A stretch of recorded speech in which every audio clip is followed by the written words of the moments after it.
Mister perfect மென் wellness திருமணம் ஆகக்கூடிய அனைத்து ஆண்களின் இல்லற பிரச்சனைக்கும் ஒரே தீர்வு. வயதான பலகினம், சுகர் பலகினம், இனி கவலை வேண்டாம். உலகில் முதல் முறையாக 26க்கும் மேற்பட்ட மூலிகை பொருட்கள் மிக நேர்த்தியாக பயன்படுத்தி ஹலாலான முறையில் தயாரிக்கப்பட்ட இயற்கை வயாகரா. 1,00,000க்கும் மேற்பட்ட திருப்திகரமான வாடிக்கையாளர்கள், 1000க்கும் மேற்பட்டோருக்கு குழந்தை பாக்கியமும் கிடைத்துள்ளது. நமது தமிழ்நாட்டில் துவங்கிய நிறுவனம் இன்று உலகம் முழுக்க பயணிக்கிறது. மேலும் விவரங்களுக்கு கீழுள்ள எண்ணை அணுகுங்கள். இன்னைக்கு சர்வதேச அளவில் நடக்கக்கூடிய செய்திகள்ல மிக முக்கியமா பேசக்கூடிய ஒரு செய்தி, இஸ்ரேலுடைய ராணுவ தளபதி கொல்லப்பட்டிருக்கிறாரு அப்படிங்கிற ஒரு செய்தி தான். இன்னைக்கு இஸ்ரேலில் இருக்கக்கூடிய ஆளுங்கட்சி, எதிர்கட்சி, அங்களுடைய ராணுவ படை எல்லாருமே பதறி அடிக்கக்கூடிய அளவுக்கு இந்த மரணம் இன்னைக்கு அங்கே ஒரு பெரிய பேசு பொருளாக மாறி இருக்கு. இதில் பார்த்தோம்னா இஸ்ரேலுடைய ராணுவ தளபதி, அவங்களுடைய 401வது கவச படைப்பிரிவு, அந்த படைப்பிரிவுடைய முக்கியமான ஒரு ராணுவ தளபதியாக இருக்கக்கூடிய கர்னல் எக்ஸான் டக்ஸா அப்படின்னு சொல்லக்கூடிய ஒரு முக்கியமான ஒரு படை தளபதி, அவங்களுடைய மூத்த ராணுவ அதிகாரிகளில் இவர் ரொம்ப முக்கியமான ஒரு நபர்.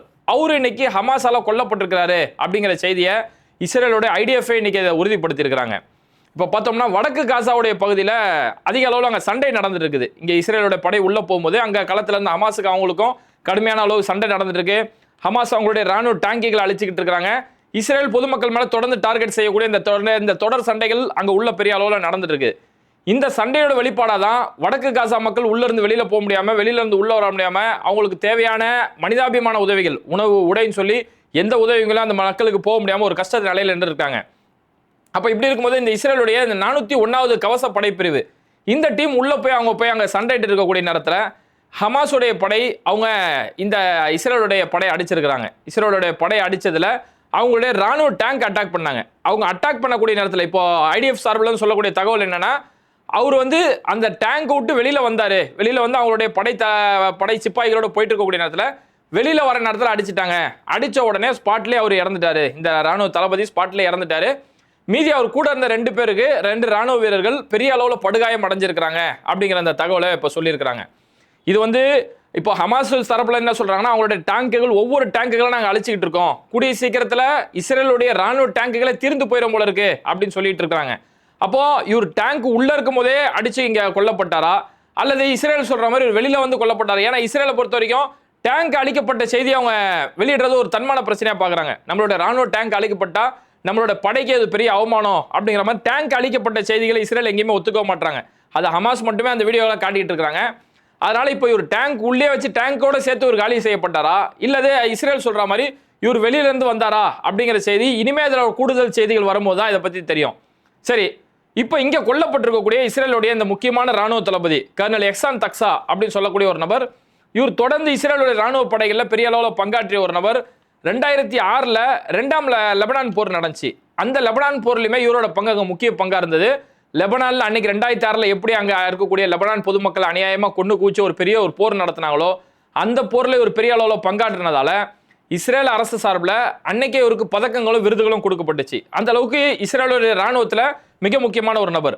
இப்போ இவருடைய இந்த மரண செய்தி அங்கே நடந்ததுக்கு அப்புறம் இஸ்ரேலுடைய இந்த ராணுவ படை IDF சார்பில் இந்த மரணத்தை எப்படி பதிவு செய்யறாங்க அப்படின்னா, நம்ம மிகப்பெரிய ஒரு ஹீரோவை நம்ம இழந்துட்டோம், இவரோட இழப்பு நம்ம ஈடுகட்ட முடியாத ஒரு இழப்பு அப்படின்னு சொல்லி மிக துக்கங்களுடன் வழிகளுடன் இந்த ஹீரோவிடம் நாம் விடைபெறுகிறோம், இந்த ஹீரோவை நம்ம பெரிய ஒரு கஷ்டத்தோட வழி அனுப்புறோம் அப்படின்னு சொல்லி இவருடைய சேவைகளை ஒரு ஹீரோவா, இவரோட மரணத்தை ஒரு ஹீரோவா, அந்த அளவுக்கு ஒரு பெரிய இழப்பா IDF இதை பார்த்துட்டு இருக்கிறாங்க.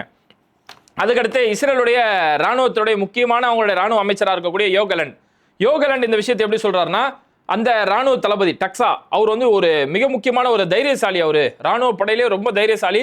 அவருடைய பல போர்களை நான் பார்த்துருக்கேன். அவ்வளோ ஒரு தைரியசாலியை நம்ம இழந்திருக்கிறோம். அவருடைய ரொம்ப துணிச்சலான ஒரு அதிகாரி. அவருடைய ஒவ்வொரு போர்லையுமே அவ்வளோ துணிச்சலா இருப்பாரு. இன்னைக்கு நம்ம அவரை இழந்திருக்கிறது அப்படிங்கிறது இது நமக்கு ஆகப்பட்ட மிகப்பெரிய ஒரு துரதிருஷ்டம் அப்படின்னு சொல்லி யோகலண்ட் இந்த விஷயத்தை அவருடைய எக்ஸ்பேஜில் பதிவு செய்யறாரு. அடுத்து அவங்களுடைய ஜனாதிபதி ஐசக் ஹெர்சாக் அவர் இந்த விஷயத்தை எப்படி பதிவு செய்யறாருன்னும் போது, டக்ஸாவுடைய மரணம் அப்படிங்கிறது இது இஸ்ரேலுக்கு மிகப்பெரிய ஒரு இழப்பு, இஸ்ரேலுக்கும் மொத்த இஸ்ரேலிய சமூகத்துக்கும் ஏற்பட்ட ஒரு இழப்பு, அவ்வளோ பெரிய ஒரு ராணுவ தளபதி அவரு அப்படின்னு சொல்லி அவங்களுடைய ஜனாதிபதி ஒரு இரங்கல் கடிதம் ஒன்று சொல்றாரு. அதுக்கடுத்து இஸ்ரேலுடைய முன்னாள் போர் அமைச்சராக இருக்கக்கூடிய பென்னிகான்ஸ் இந்த விஷயத்தை எப்படி பதிவு செய்யறாருன்னா, இவர் மிகப்பெரிய ஒரு தியாகி, இந்த நாட்டுக்காக பெரிய அளவில் போர்லாம் செஞ்ச மிகப்பெரிய ஒரு தியாகி, குறிப்பா அவருடைய சமூகம் ட்ரூஸ் அப்படின்னு சொல்லக்கூடாது இஸ்ரேல்ல. இந்த ட்ரூஸ் சமூகம் தொடர்ந்து நம்ம நாட்டை பாதுகாக்கிறதுலையும் இந்த போர்லையுமே ட்ரூஸ் சமூகம் பெரிய அளவுல பங்காற்றிட்டு இருக்காங்க. அப்படி பங்காற்றின ஒரு ட்ரூஸ் சமூகத்தை சேர்ந்த ஒருத்தர் இறந்திருக்கிறாரு, இது நமக்கு பெரிய ஒரு இழப்பு அப்படின்னு சொல்லி அவங்களுடைய முன்னாள் போர் அமைச்சர். இப்படி இந்த நாடு முழுக்க, இஸ்ரேல் நாடு முழுக்கவே இவருடைய மரணத்தை எப்படி பாக்குறாங்கன்னா, இவர் ஒரு பெரிய ஒரு ஹீரோ, மிகப்பெரிய ஒரு தியாகி அப்படின்னு பாக்குறாங்க. அப்பேற்பட்ட ஒரு முக்கியமான நபரை தான் இன்னைக்கு ஹமாஸ் அவரை அந்த களத்துல வச்சு அவர் கதையை முடிச்சிருக்காங்க. இப்ப இந்த போர் லெபனான் வரைக்கும் தொடர்ந்ததால இஸ்ரேலுடைய ராணுவ வீரர்களுடைய மரணம் தினம் செய்தியா மாறிட்டே வருது. தினம் இஸ்ரேலுடைய ராணுவ வீரர்களை இறக்கக்கூடிய செய்திகளை பார்த்துட்டு இருக்கோம்.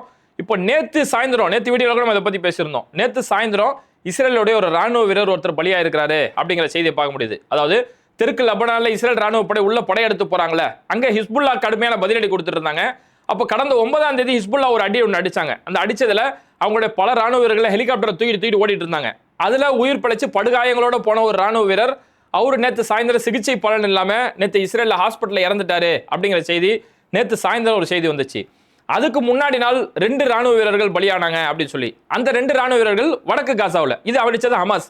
இந்த 2 ராணுவ வீரர்கள் யாருன்னா, இப்ப இன்னைக்கு இந்த ராணுவ தளபதி இறந்து போயிருக்காரு இல்லையா, 401வது கவசப்படை, அந்த படையை சேர்ந்த இன்னொரு 2 ராணுவ வீரர்கள், அவங்களும் அதே வடக்கு காசாவில் ஹமாஸ் அடிச்ச அடியில 2 ராணுவ வீரர்கள் கடந்த 19ஆம் தேதி 2 ராணுவ வீரர்கள் கொல்லப்பட்டிருக்காங்க. இப்படி களத்துல கடுமையான சண்டைகள் அங்க நடந்துட்டு இருக்க பார்க்க முடியுது.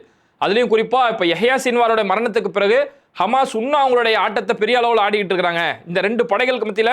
ஏன்னா தொடர்ந்து இஸ்ரேலுடைய ராணுவம் மக்கள் இருக்கக்கூடிய பகுதிகளில், அகதி முகாம்கள் இருக்கக்கூடிய பகுதிகளில் தொடர் தாக்குதல் நடக்கிறதால இந்த சண்டை இன்னுமே பெரிய அளவில் போயிட்டு இருக்குது.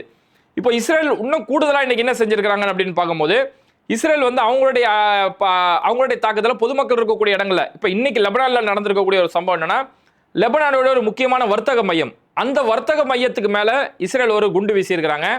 இப்படி குண்டு வீசிட்டு, அது அந்த அரசுடைய ஒரு லெபனான் அரசுடைய ஒரு வர்த்தக மையம், அது மேல குண்டு வீசிட்டு இந்த வர்த்தக மையம் மூலமா தான் ஹிஸ்புல்லா பண பரிமாற்றம் செஞ்சுட்டு இருக்காங்க அப்படின்னு சொல்லி இதுக்கு ஒரு கதையை ஒன்று கிரியேட் பண்ணிட்டு. ஏன்னா இப்ப சமீபத்தில் நம்ம பார்த்தோம், லெபனான்ல இருக்கக்கூடிய அங்க ஒரு நகராட்சி அலுவலகம், அந்த நகராட்சி அலுவலகத்துக்கு மேல குண்டு போட்டு அந்த நகராட்சியோட மேயர் உட்பட ஒரு 6 பேர் அந்த இடத்துல கொல்லப்பட்டாங்க. ஏன்னா அந்த நகராட்சியில் அன்னைக்கு ஒரு மீட்டிங் நடந்துச்சு, இந்த மக்கள் அகதிகளா இருக்கிறாங்களே இவங்களுக்கு என்ன செய்யலாம்னு ஒரு மீட்டிங் போடும்போது அந்த நகராட்சி அலுவலகம் மேல ஒரு பாம்பு போட்டு அங்க இருக்கக்கூடிய அந்த மீட்டிங் நடக்க முடியாத அளவுக்கு மேயரை கொலை செஞ்சாங்க. அன்னைக்குமே அவங்க சொன்ன காரணம் என்னன்னா, இங்க ஹிஸ்புல்லாவுடைய நடமாட்டம் பெரிய அளவில் இருந்துச்சு, அதனாலதான் நாங்க பாம்பு போட்டோம் சொன்னாங்க. இப்போ இன்னைக்குமே ஒரு வர்த்தக மையத்து மேல இஸ்ரேல் பாம்பு போட்டு இன்னைக்கு அவங்க சொல்லக்கூடிய காரணம் என்ன, இதுல ஹிஸ்புல்லாவோட பணப்பரிமாற்றம் பெரிய அளவில் நடக்குது, அதனாலதான் இங்க குண்டு வீசணும் சொல்லி இப்படி தொடர்ந்து இஸ்ரேல் அவங்க தரப்புல ஒரு காரணங்கள் சொல்லிட்டு பொதுமக்கள் இருக்கக்கூடிய பகுதிகளை பெரிய அளவில் தாக்குதல் நடத்திட்டு இருக்காங்க. களத்துல இன்னும் சண்டை பெரிய அளவுல இருக்கு அப்படிங்கறத அங்க வரக்கூடிய செய்திகள் மூலமா நம்மளால புரிஞ்சுக்க முடியுது. ஓகே, இப்போ அடுத்து சர்வதேச அளவுல இன்னைக்கு உலக அளவுல பேசக்கூடிய ஒரு முக்கியமான செய்தி என்னன்னா, அமெரிக்க அதிபருடைய தேர்தல் ரொம்ப நாள் நெருங்கிட்டே வரதால அங்க பிரச்சாரம் ரொம்ப படுவேகமா போயிருக்கு. இதுல டொனால்ட் ட்ரம்ப் ஒரு புதுவிதமான யுக்திகள், தேர்தல் பிரச்சாரத்துக்கு புதுவிதமான யுக்திகள், அப்படியே அவருடைய யுக்திகள்லாம் பார்க்கும்போது எங்க மோடிஜி கிட்ட இருந்து ஒட்டுமொத்தமா காப்பி அடிச்ச மாதிரி இருக்கு. புதுவிதமான பிரச்சார யுக்திகளை கையில் எடுத்திருக்கிறாரு. அதுல இப்ப டொனால்ட் ட்ரம்ப் என்ன செய்யறாருன்னா, WWF அந்த ரெஸ்லிங் மேட்ச்ல இருக்கக்கூடிய பிரபலமான ஸ்டார்கள் அவங்கள கூப்பிட்டு பிரச்சாரத்துக்காக டொனால்ட் ட்ரம்ப் ஒரு யுக்தியை தேர்ந்தெடுத்திருக்காரு. இப்போ WWFல முன்னாடி ரொம்ப ஃபேமஸா இருந்த அண்டர்டேக்கர், கேன், இவங்க 2 பேருமே அதுல ஒரு காலத்துல சூப்பர் ஸ்டாரா பேசப்பட்டவங்க. அந்த 2 பேருமே இப்போ டொனால்ட் ட்ரம்ப் கூப்பிட்டு வந்திருக்காரு. ஏன்னா டொனால்ட் ட்ரம்ப்புக்குமே இந்த ரெஸ்லிங்ல ஒரு முக்கிய பங்காற்றிய ஒரு நபர். இப்போ ரெஸ்லிங் மேட்ச் நடக்கும், ரெஸ்லிங் மேட்ச் எல்லாமே பெரிய அளவில் சண்டை நடக்கும்போது சம்மந்தமே இல்லாம ஒருத்தன் மைக்க தூக்கிட்டு வருவான், நல்ல கோட் சூட் போட்டுக்கிட்டு ஒருத்தன் மூஞ்சிக்கிட்ட மூக்க வச்சுக்கிட்டு ஒருத்தன் சம்மந்தமே இல்லாம பேசுவாங்க பாருங்க. அப்படி பேசக்கூடிய ஒரு நபர் தான் டொனால்ட் ட்ரம்ப். அந்த ரெஸ்லிங்ல இவருக்குமே முக்கிய பங்கு இருக்குது.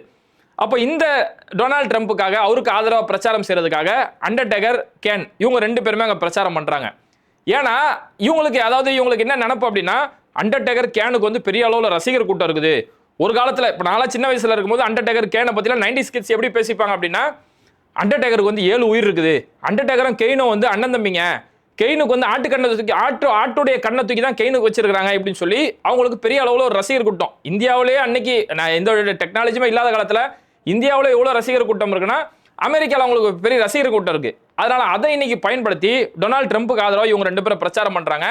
அதுல அண்டர்டேக்கர் சொல்றாரு, இந்த மாதிரி டொனால்ட் ட்ரம்ப்பை நம்ம தேர்ந்தெடுக்கிறது தான் ஒரு புத்திசாலித்தனம், ஒரு எளிமையான ஒரு மனிதர் இவரு, இந்த எளிமையான மனிதரை தான் நம்மளை ஆட்சி செய்யணும் அப்படின்னு சொல்லி டொனால்ட் ட்ரம்ப்புக்கு ஆதரவாக பயங்கரமா பிரச்சாரம் செய்யறாரு. கூடவே அதுல கமலா ஹாரிஸ், எதிர்கட்சியில் இருக்கக்கூடிய கமலா ஹாரிஸை பத்தி குறிப்பிடும் போது, இன்னைக்கு கமலா ஹாரிஸுக்கு ஆதரவா அங்க ஒரு ரெஸ்லிங் வீரர் பட்டிஸ்டா அவரு அங்க பிரச்சாரம் பண்ணிட்டு இருக்காரு. அதனால இது மாதிரியான பட்டிஸ்டா மாதிரியான பிரச்சாரத்தை நம்பாதீங்க. இவர் ஒரு புத்திசாலித்தனமா இவரை தேர்ந்தெடுங்க, டொனால்ட் ட்ரம்ப்பை தேர்ந்தெடுங்க சொல்லி இவங்க ஒரு வீடியோ போடுறாங்க. இந்த வீடியோ அண்டர்டேக்கர் அவரோட டிக்டாக் பேஜில் போடுறாரு. கிட்டத்தட்ட 11 மில்லியன் அளவுக்கு அந்த வீடியோட வியூ போயிருக்குது. இப்போ இப்படி ஒரு சம்பவம் நடக்க காரணம் என்ன? ஏன் இவருக்கு ஓட்டு கேட்கிறாரு, ஏன் கமலா ஹாரிஸ்க்காக பிரச்சாரம் பண்ணக்கூடிய பட்டிஸ்டாவை விமர்சனம் பண்றாரு அப்படின்னா, அங்க பட்டிஸ்டா வந்து கமலா ஹாரிஸ்க்காக பிரச்சாரம் பண்றாரு. அந்த பிரச்சாரத்தில் என்ன செஞ்சாருன்னா டொனால்ட் ட்ரம்ப்பை கடுமையாக தாக்கிய விமர்சனம் பண்ணாரு. இந்த டொனால்ட் ட்ரம்ப் வந்து பிரச்சாரத்துக்கு தலைமை பண்புக்கு தகுதியே கிடையாது, இவருக்கு மேக்கப் மட்டும் தான் போட தெரியும். இந்த நம்ம அமெரிக்காவில் இருக்கக்கூடிய சினிமா நடிகைகள் பாப் பாடகைகள்லாம் என்னென்ன மேக்கப் போடுவாங்களோ அதோட அதிகமாக மேக்கப் போடுறாரு. ஒரு சின்ன பிள்ளைத்தனமாவே ஒரு குறும்புத்தனமா செய்யற அப்படின்ற பேர்ல சின்ன பிள்ளைத்தனமாவே இருக்காரு, ஒரு பக்குவம் இல்லாத நபர். இந்த மாதிரியான நபர் இங்க ஆட்சி பொறுப்புக்கு வரக்கூடாது, கமலா ஹாரிஸை நம்ம ஆதரிக்கலாம் அப்படின்னு சொல்லி அவருக்கு ஆதரவா அங்க பிரச்சாரம் பண்ணதால அதே WWE இருக்கக்கூடிய அண்டர்டேக்கர், கெயின் இது மாதிரியான நபர்களை இறப்பி இப்போ டொனால்ட் ட்ரம்ப்புமே பிரச்சாரத்துக்கு இறக்கிருக்காரு. அதனால இவங்க 2 பேருக்கு மத்தியில் இந்த பிரச்சாரம் படுவேகமா நடந்துட்டு இருக்கு.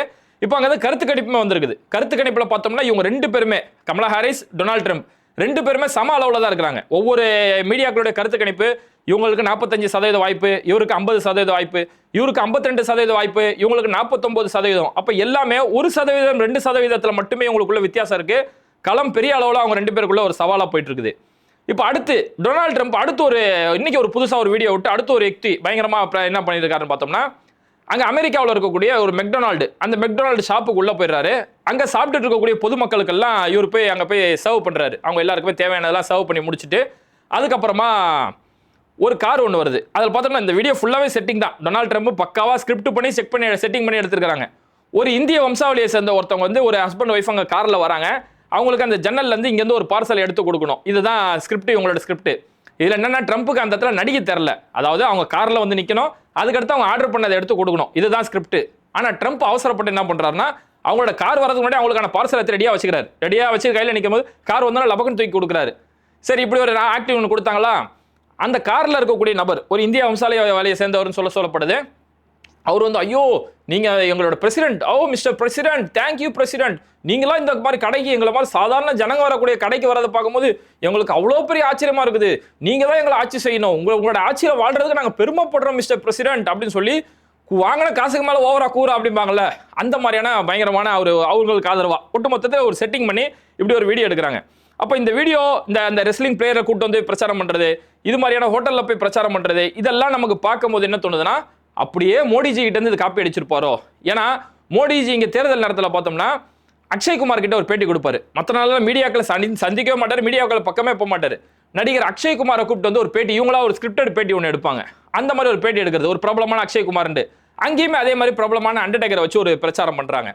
நம்ம மோடிஜி வந்து இங்க தேர்தல் நேரத்தில் என்ன செய்வாரு, துப்புரவு பணியாளர்களை கூப்பிட்டு வந்து அவங்களோட காலெல்லாம் கழுவி விடுற மாதிரி அந்த டைம் தேர்தல் நேரத்தில் வந்து அந்த துப்புரவு பணியாளர்கள் இவங்களோட ஞாபகம்லாம் வரும், அவங்களோட காலெல்லாம் கழுவி விடுவாங்க. அந்த மாதிரி தான் அங்கே டொனால்ட் ட்ரம்ப் என்ன செய்யறாரு, சாதாரண ஜனங்க சாப்பிடக்கூடிய மெக்டொனால்டு இது மாதிரியான கடைகளில் போய் அந்த மாதிரியான அவங்களுக்கு போய் சர்வ் பண்றது, இது மாதிரியான வேலைகள் செய்யறது. ஒட்டு மொத்தத்தில் நம்ம மோடிஜி கிட்ட இருந்து ஏன்னா மோடிஜியோட நண்பர் தான் நம்ம டொனால்ட் ட்ரம்ப். அப்போ மோடிஜி கிட்ட இருந்து காப்பி அடிச்சு இதே பாணியில் அங்கே பிரச்சாரம் செய்யறாரு. இந்த பிரச்சாரம் டொனால்ட் ட்ரம்ப்புக்கு கை கொடுக்குமா? ஏன்னா இங்க வந்து நம்ம மோடிஜி வந்து இது மாதிரியான வீடியோக்கள் போட்டோன்னே இதெல்லாம் பார்த்து நம்பிட்டு வடக்கான் ஓட்டு போட்ட மாதிரி அங்க அமெரிக்க மக்களும் டொனால்ட் ட்ரம்ப்புடைய இந்த வீடியோக்கள்லாம் பார்த்துட்டு அமெரிக்க மக்கள் ஓட்டு போடுவாங்களா, இங்க யாருக்கு வெற்றி சாதகமா இருக்கும் அப்படிங்கறது எதிர்நோக்கி தான் அமெரிக்காவுடைய தேர்தல் களம் ரொம்பவே பரபரப்பா போயிட்டு இருக்கு. ஓகே, அங்க போருடைய களத்துல இஸ்ரேல் ராணுவ தளபதியே இன்னைக்கு ஹமாஸ் கொண்டு இருக்கிறாங்க. அந்த அளவுக்கு பழி தீர்க்கக்கூடிய அளவுக்கு அங்க பெரிய அளவுல சண்டை போயிட்டு இருக்கு. இங்க டொனால்ட் ட்ரம்ப்புடைய பிரச்சாரங்கள் வீடியோ லெவல்ல வேற லெவல்ல போயிட்டு இருக்கு. இதை பத்தி உங்களுடைய கருத்துக்கள் என்ன அப்படிங்கறத மறக்காம கமெண்ட் பண்ணிட்டு, இது மாதிரியான சர்வதேச வீடியோக்கள் பார்க்கறதுக்கு நம்மளுடைய பேட்டை டிவியை மறக்காம சப்ஸ்கிரைப் பண்ணிட்டு இந்த வீடியோக்களை உங்க நண்பர்களுக்கு அதிகமாக ஷேர் செய்யுங்க. இணைந்திருப்போம்.